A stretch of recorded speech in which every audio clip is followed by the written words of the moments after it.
Okay. Thank you for taking the time to join the Urban Agriculture Grant question and answer session. I recognize some of the names on the call tonight, but not all of them, so that's good. New folks participating in the programs is always good. So, for those who don't know me, my name is Bill Tharp. I'm the program administrator for the Maryland Department of Agriculture's Small Farm and Urban Ag programs. It's a suite of financial assistance programs that help smaller producers with either cover crop or infrastructure, and now this urban grant. Um, so the way that I want to handle the session this evening is I'd like to have as much dialogue as possible, but I'd like to go over the like an overview of the program real quick. I've got a PowerPoint that I can share with anybody that would like to have it, and figure we'll just go ahead and get started. Let me share my screen.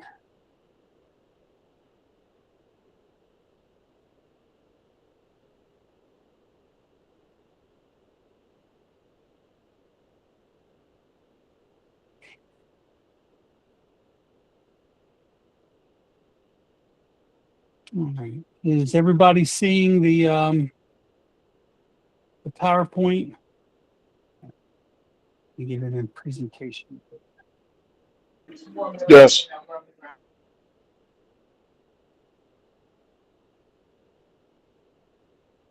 There we go. All right. Well, I've already introduced myself, so we can move on from that one. So we're here to talk tonight about the Urban Ag Grant.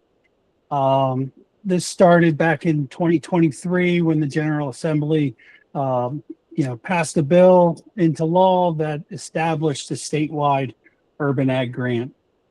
The purpose of this Urban Ag Grant is to increase the viability of urban farming and to improve the access to urban grown food for the communities of those neighborhoods.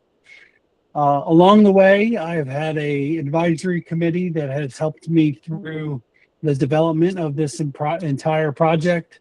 I won't read off all the names, but here are the folks that have helped me out over the last 2 years to get to this point. So just to talk about where the funding for this program comes from, it is general funds from the governor's budget. It is $100,000 annually through fiscal year 29. And because of the amount of funding that was available, we decided to cap the program at $10,000 per applicant. There can only be one application per person or entity. The program can fund put money towards capital improvements, safe, environmentally sustainable, and socially responsible practices. It can go towards real property, but that by law is capped at only 10% of the individual award. So that would be at most 10% of $10,000. Operating expense, again, also was capped at 15% of the award in the law and regulation. There you have 12 months to use all of the funding, once you receive an approval. So eligibility, there's been question that I've had kind of over and over about eligibility. The first thing that I want to mention is that you can be an individual, a for-profit business, a nonprofit organization, and those can stand as agricultural producers. You can be an institute of higher education, but that funding can only go towards a training and educational programs. Hold on one second.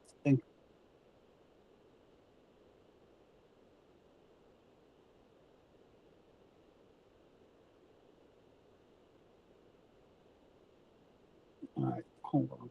I've got to stop sharing because there's people trying to get in and I can't do it while I'm sharing.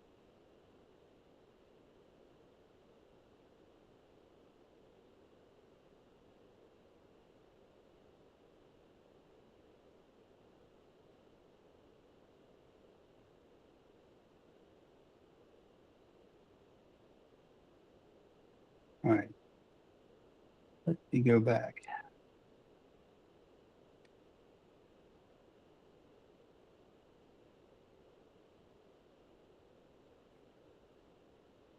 Okay. So you know, back to where we were talking about eligibility, and the who could be an applicant. As an agricultural producer, your operation has to generate $1,000 worth of sales or donations annually of a farm product. A farm product could be vegetables, it could be flowers, herbs, could be eggs, honey, chicken, anything that revolves around producing on the farm. The other item is, and this is a state law, all agricultural operations must comply with nutrient management regulations. The applicant is required to submit either the nutrient management certification form, which would come from your current nutrient management plan, or a conditional exception letter from our regional nutrient management specialist across the state. They would come and meet with you, discuss what your operation is about, and then determine whether or not you meet that conditional exception. And then your operation, where the production actually occurs, must be located within an urban area.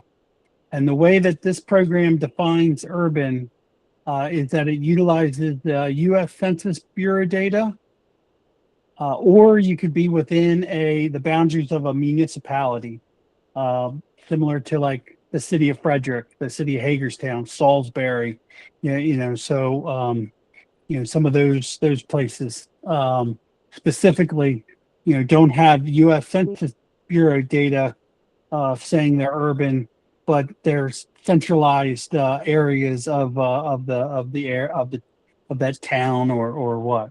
So we do have an interactive map on our website, and I'll go over how to use that here next. So.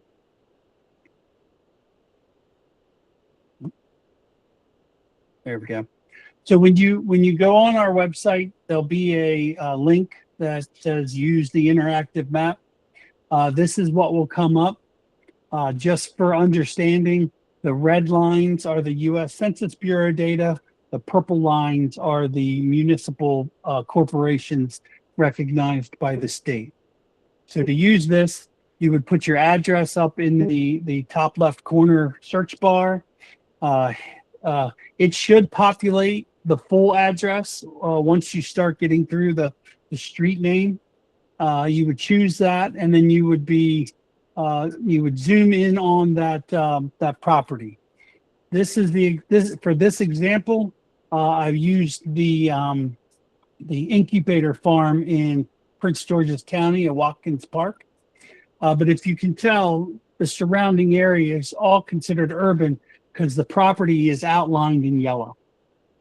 If you were to zoom in and there were no property boundary lines, that is the indication that you are outside of the urban designation area. If you have question at any point in time or are confused about whether you are in or aren't in, email me. I'll put your address in and I will confirm it. I will do that off the application as well. But if you want to know up front, I can confirm that quite easily.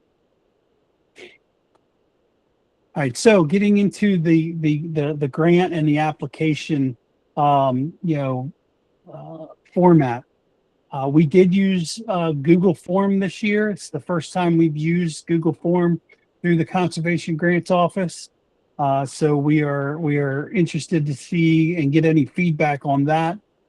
It is broken down into 6 sections. first section is just an overview of more specific than what I'm giving now. It provides the ranking criteria. It has a checklist and timeline for the grant and the awards and the reports. The second section is all about the applicant itself, the dynamic of whether you're an entity or an individual, a nonprofit, So all these questions need to be answered to the best of your ability. Section 3 is the actual application question. These are the questions that will be ranked to determine, what your total score will be based on the ranking criteria that I'll go through here in a second. Each question is limited to 1,800 characters. Oh, that should, yeah, 1,800 characters per question. Yep. So that is typically about 3/4 of a page.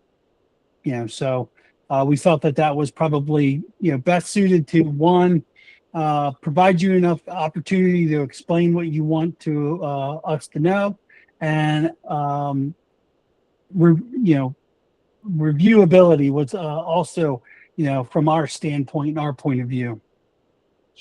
Section 4 is an Appendix A, which is just examples of items that could be within that expenditure category that I stated earlier: the capital improvement, the safe, environmentally sustainable, and socially responsible practices, real property and operating expenses.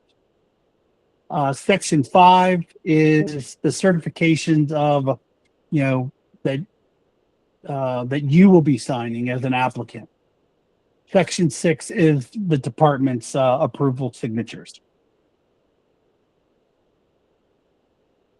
So the ranking criteria, I'm not going to get into, the specifics at this point in time. I'd like to get a little bit more, focused on the question and answers that you all have.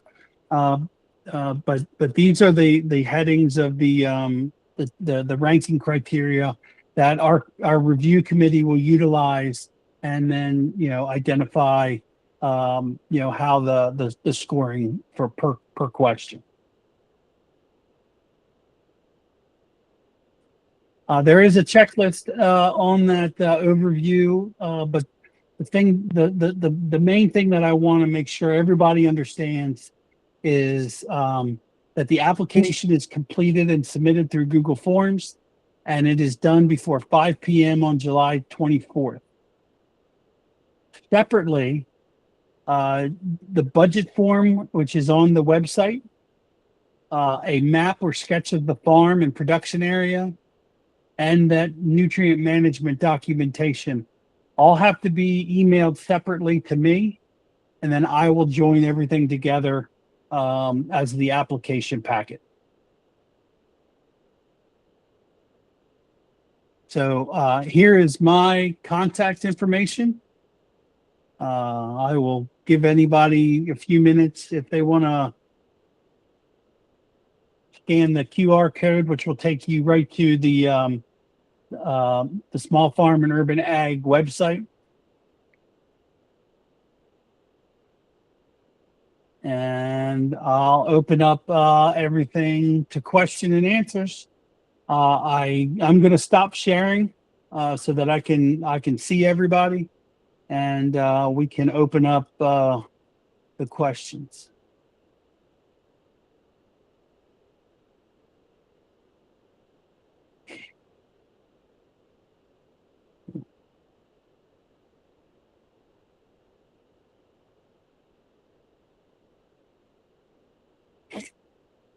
All right. Something's not working with my camera. I apologize. Does anybody have any questions that they'd like to ask, and I will give them as much detail as I can.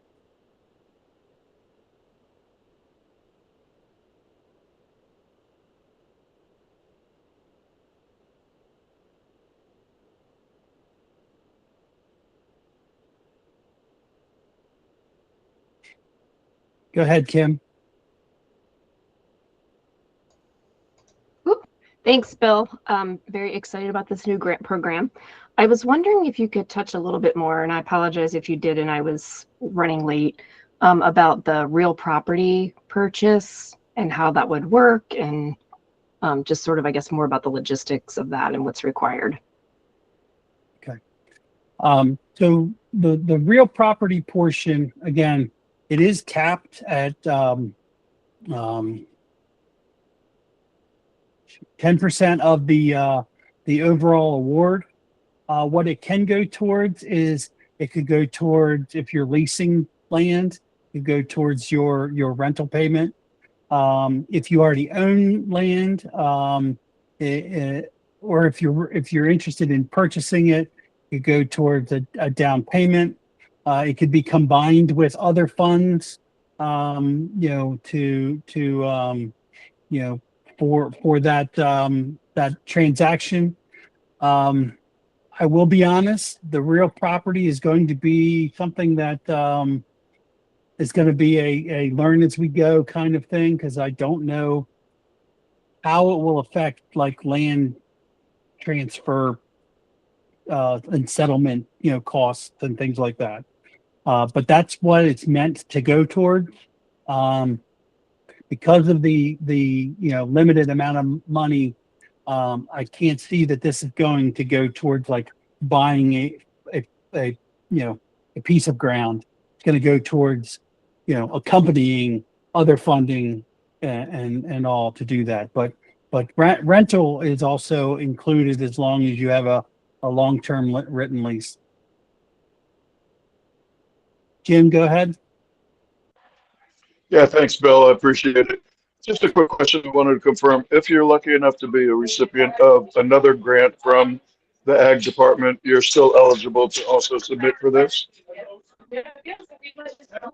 Yes. Okay. Our two urban ag grants, though they run parallel to one another, they do not crisscross. So if you are in the urban ag water and power infrastructure grant, that has no bearing on what you would be able to receive in the urban ag grant that we're talking about right now. Perfect. Thank you very much. Just wanted to confirm that. Thank you for all your help and You're support. welcome. Yep. Melanie? Hi, Bill. Just looking through the application, I see there's a question about the income range of your customers. Are we supposed to just make an educated guess on that? Yes. Yeah. Okay. I don't expect you to have any documentation on that. It is more of a self-certified answer. It's so yes. Yeah, just take a guess of what you believe your customer base is. Andy? Thank you so much for this information. I noticed when flipping through the application form that the submit button comes after the sixth section that you mentioned that has the departmental certifications on it, or the application approval. I see that the submit button is below that. So I was wondering, functionally speaking, how that works when we submit an application if we choose to do so. Leave those blanks. Go ahead and submit it. It was probably my lack of knowledge on Google Forms. Section 6 probably shouldn't have been included in the application packet, or application form itself. But all you have to do is just leave those two blank and hit submit. Okay, thank you for clarifying that. You're welcome.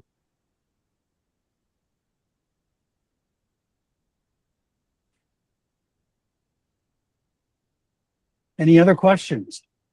Thoughts, comments? Hi. Can you use the grant to fix up your farm or your garden, like for signage, for awnings, for what else? For more equipment? So you can use it for marketing the products. You can do it for upgrades on existing, like if you need to replace a raised bed or upgrade some other structure that you need to like store or pack or dry materials in. Okay. Yeah, equipment is dependent. We are not, the department is not paying for tractors or BCSs or mechanized equipment. If you're talking about, like a broad fork or hand tools or things like that, that can be, the grant can be utilized for that. Okay, thank you. You're welcome. Melanie.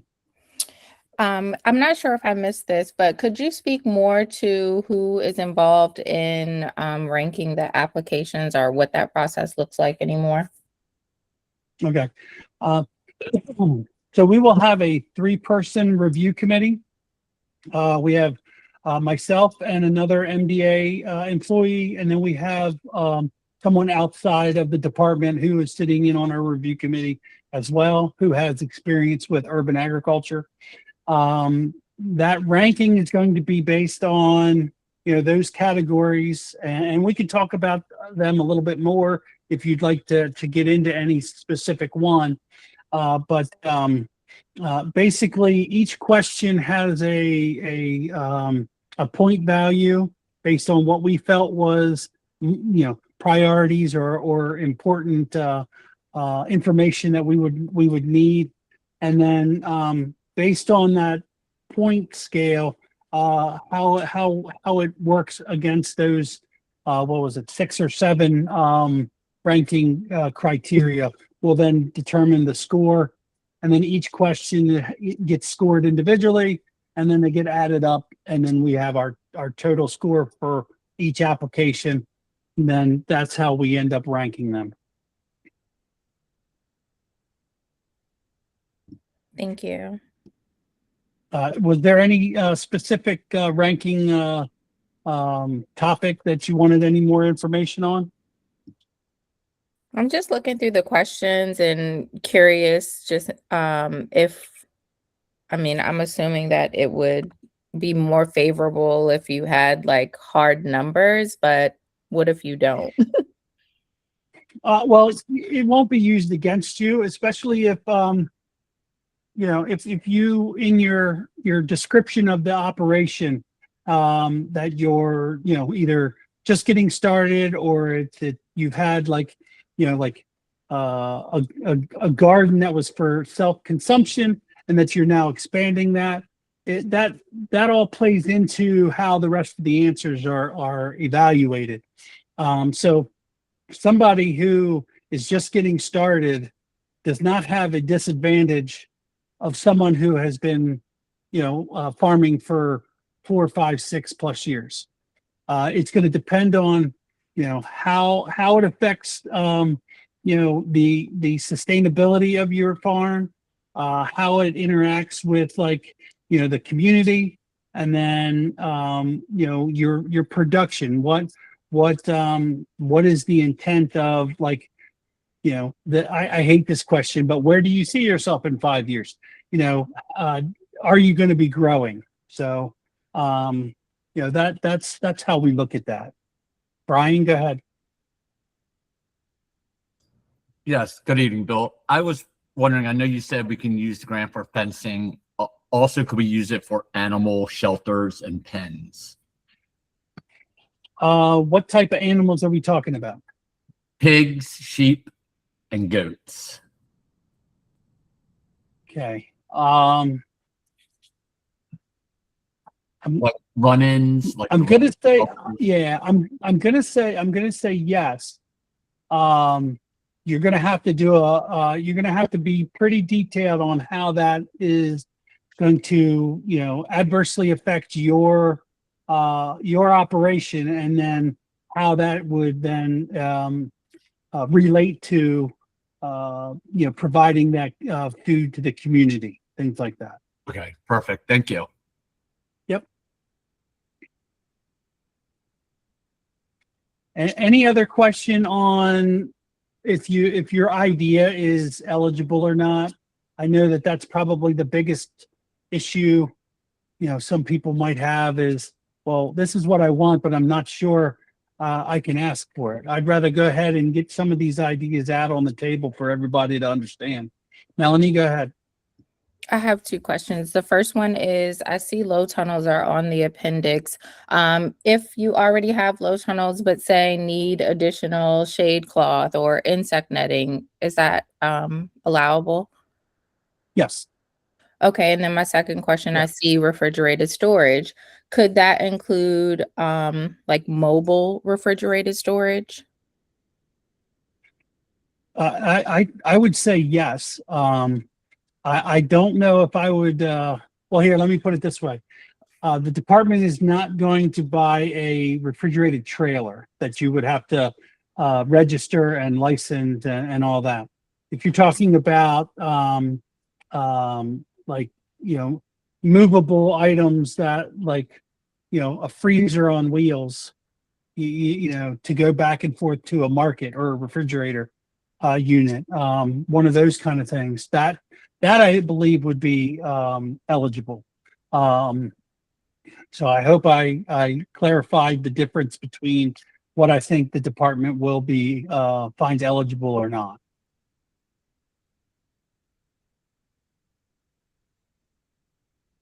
Did that make sense, Melanie? It made sense. I'm not sure if what I'm thinking in my head is still eligible. I've seen, just given the space that I'm farming in, I'm not quite sure how I can do cold storage, but I have seen in my research folks using cool bots on, I think the incubator has one actually, like on a trailer. So I'm wondering if like purchase of the Coolbot or, the materials to actually build it, not necessarily the purchase of the trailer. Those items I would believe would be eligible. The whatever you would have to register through MDA would not, if that makes sense. If we can,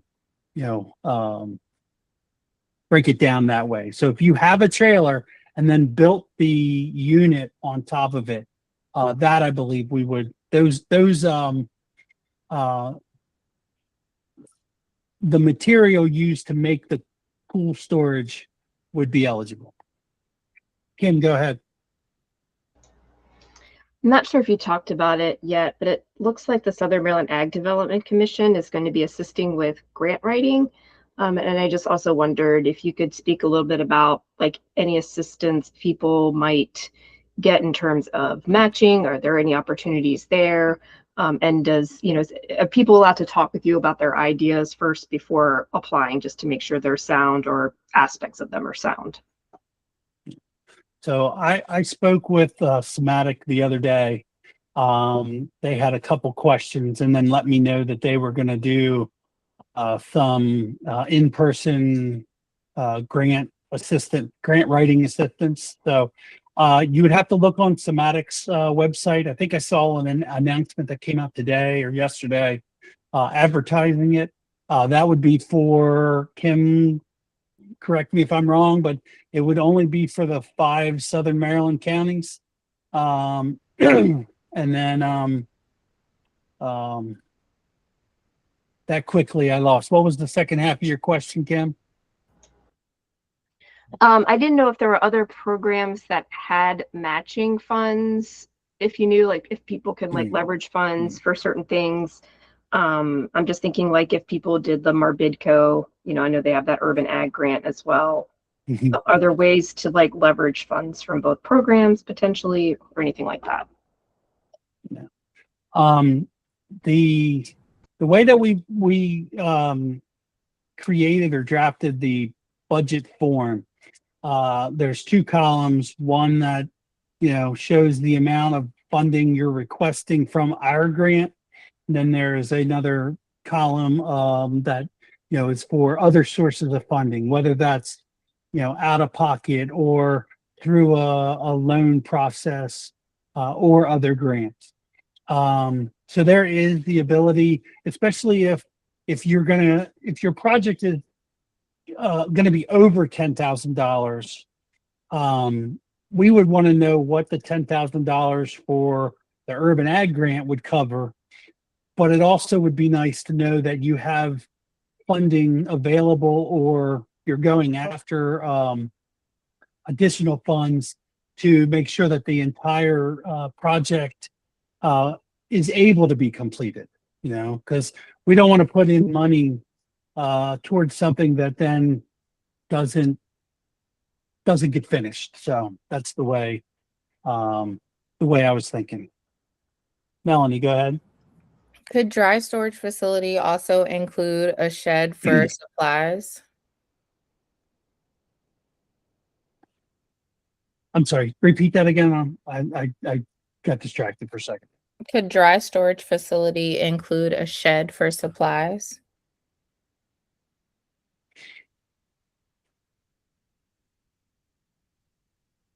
Yes, and this goes along with the answer that I gave Brian about the run-in sheds. When you go to explain the importance of that storage shed, it needs to then relate back to how either your operation's going to grow, whether in size or in production, or how that could relate to the growth of your customer base, and things like that. So I would say yes. You just need to be able to tie it into the purpose of the program.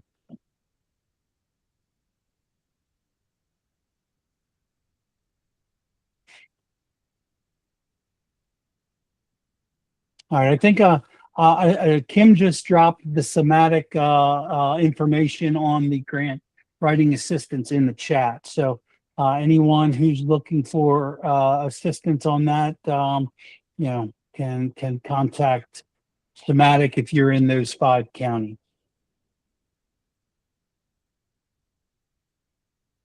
So does anybody have a question about nutrient management? Whether it's the actual nutrient management plan, or if it's what you need to do to get the conditional exception letter. Jim, go ahead. Yeah, if you got one of those exemptions previously for the other grant, will that suffice for this and just resubmit? Yes. Okay. As long as nothing is overall changed in the operation. Right, we're not over 2,500 or anything like that yet. Okay, Yep. thank you. Yes. Okay. Aya, did you have a comment or question? I wanted you to talk more on that topic, if you don't mind, please. Okay. All right. So the nutrient management regulation states that any agricultural operation that sells a gross of $2,500 or more of a farm product, or has more than 8,000 pounds of livestock animals, is required to have a nutrient management plan. A nutrient management plan can be written through the University of Maryland Extension Office, free of charge. You would have to collect soil samples from your production area, have them sent out and tested. That information, or that soils report, would then be given to the nutrient management plan writer. That plan writer would then interact with you about what your cropping rotation is, what your desired yields are, and they would come up with a plan or a recommendation on what type of nutrient level you would need to put on your farm to reach those estimated yields. It was historically it's meant to reduce the amount of fertilizer added to the land that the plants can't take up. That excess nutrient then has the ability to run off and get into our waterways, and then that's what creates the algae blooms and dead zones in the Chesapeake Bay. So nutrient management is is, it's the benefit of reducing nutrient runoff, but it also, can affect your bottom line when it comes to what type and what kind and what amount of nutrient that you're going to use, whether it's an organic, leaf grow, compost, a manure-based material, or if it's synthetic commercial fertilizer. If you do not reach that $2,500 threshold, then what's needed is a conditional exception letter through MDA's nutrient management regional specialist.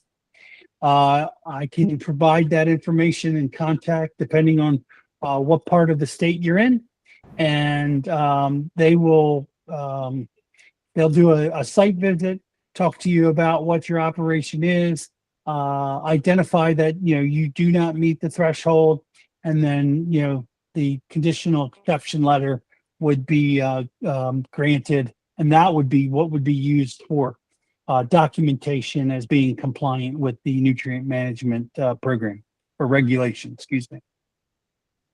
Did that answer your question, Aya? Yes, thank you. And I would, that You're welcome. information would be great. And then you said the University of, and I didn't get that. The University of Maryland Extension Office.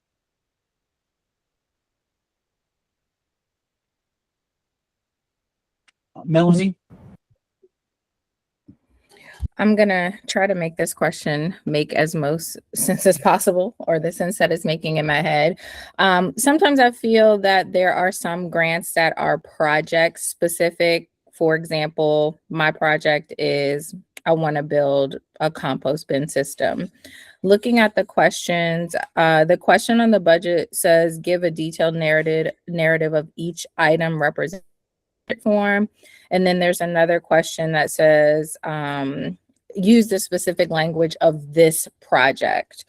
Could you speak to, in your professional opinion, is it better for applicants to say pick one project from the categories provided? Or is it okay if there are multiple things that would support and improve the viability of our farm business, that it's okay to request items, supplies, et cetera, in multiple categories? The way that we thought this out was we want to be able to spread out as much of opportunity across the different categories as possible. So if you have one thing that you want to get done and you think that's the most important thing, then that can be applied for and just that.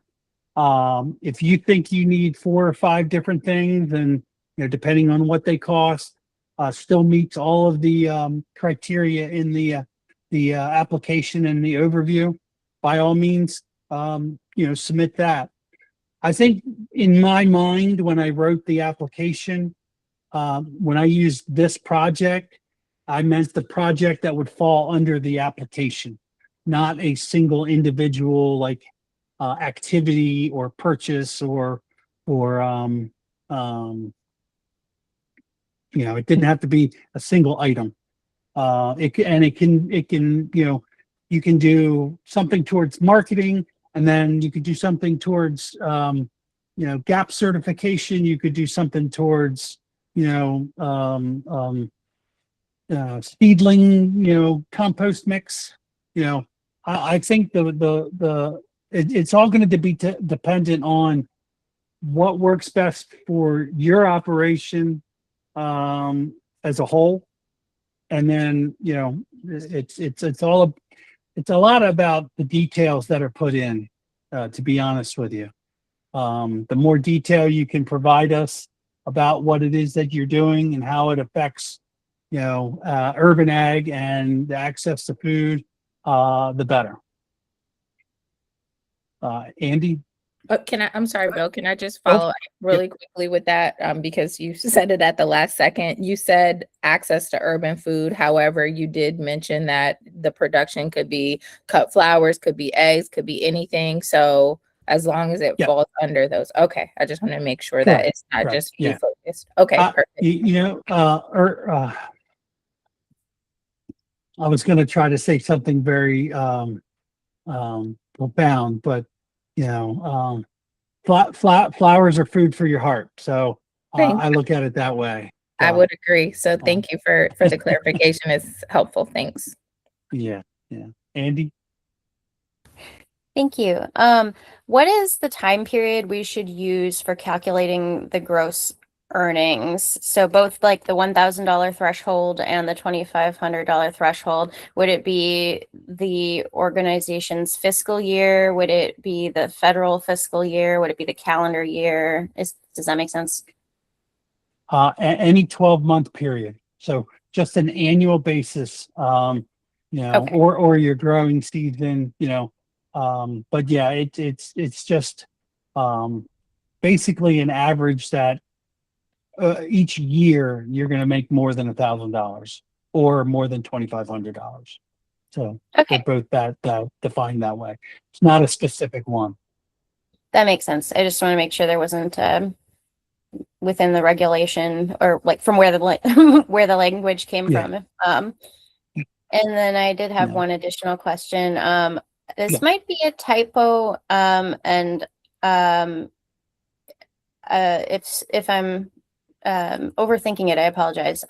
Program ranking criterion number 2 says who benefits and are they the people with the least access now? I didn't know if that was meant to say the least access, like people with barriers to access, or if least as in like land sovereignty, like are the people receiving the food, the people who have access to the growing space.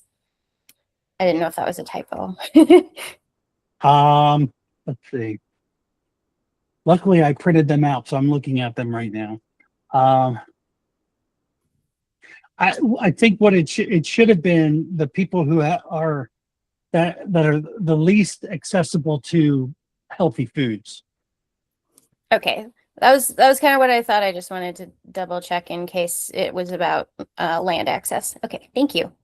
Yeah, I think because it was under number 2 based on increased food access, that's where that connection is. Yeah, I will look that at makes that sense. for future years and correct that or No, that makes clarify sense. it. Thank you.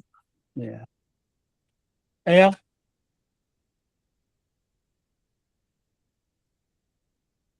Yes, can you define what a farm is and would a vermicomposting or vermiculture be considered a farm for this situation? Vermiculture would be considered a farm product if that's what you're producing to then sell. Correct. If it, so yes, it would be no different than if you were doing food waste composting or aerated composting. But yeah, composting is considered a farm product. Okay. Thank you. You're welcome. I do want to mention one thing because it's come up. The question that's under the applicant information that is associated with the $1,000 of gross sales or donation. There is then the next question is the narrative about that. Try to be as specific as possible on either the amount of product that you have, that you sell or donate, and then what the market price might be, so that it's not just yes, we raise more than $1,000 of X product. It needs to be a little bit more detailed than that. Because if not, I'm going to have to then come back and ask for a little bit more clarification. So just wanted to make sure that was understood when it comes to that statement of or earnings, I guess is the way I should have put it.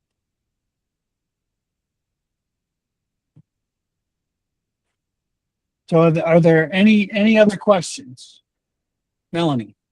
I'm sorry, but you said you wanted to try to get as many things answered today as possible. No, I'm going to ask away. Just going back to what I mentioned before, because I do see in the program ranking criteria, And I want to be clear that I do grow both flowers and produce. But it seems to be like a heavy focus on the food aspect of it. Mhm. I'm assuming, again, based off of everything you've said so far, that whatever our farm product is, I'm just making those criterion applicable to my farm product, but I don't want to assume so. Yes, I mean, specifically for cut flowers, like for ranking number two, increased food access and affordability. Well, you want to make your product affordable, or it'll what impact does it have on the community? Well, it's different than eating it, but there's still an impact when it comes to how flowers make people feel, and welcoming, and things like that. So it really depends on what your product is, what you're pushing towards, and then again, it's the detail that allows you to, maybe your focus is more on the viability of urban farming, rather than the food portion of it. But there's still I still think there's impacts with herbs and flowers, and some of the non-traditional food products that can be raised.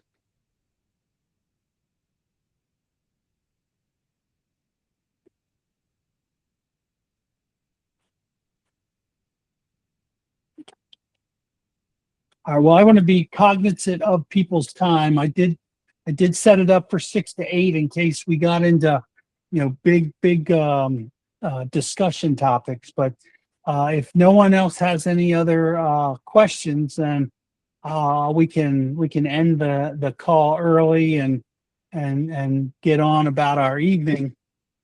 But I do want to make sure everybody has the opportunity to ask a question that they might have. So one last time, anybody got any questions?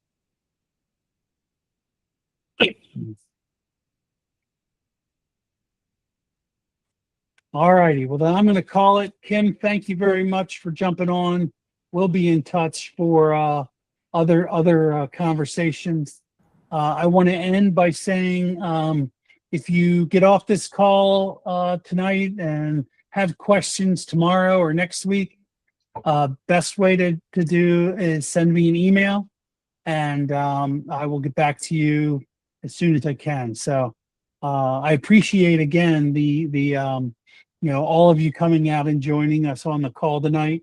This is new for me just as much as it's new for you all. So I wish all the best to everybody, and that'll conclude tonight's session. Thank you. Thanks, Bill. Really appreciate the department doing this. Thank you. Yeah.